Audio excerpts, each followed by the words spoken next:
So mimi ni mtu ambaye niko very sensitive, very emotional.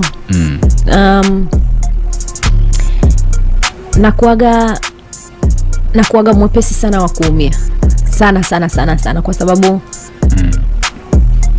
naishi maisha ya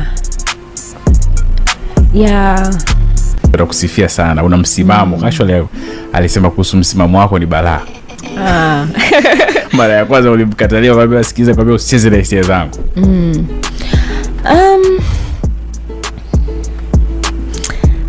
Niko na mahusiano mapya, please. Ningependa sana zaidi tuzungumzie hayo.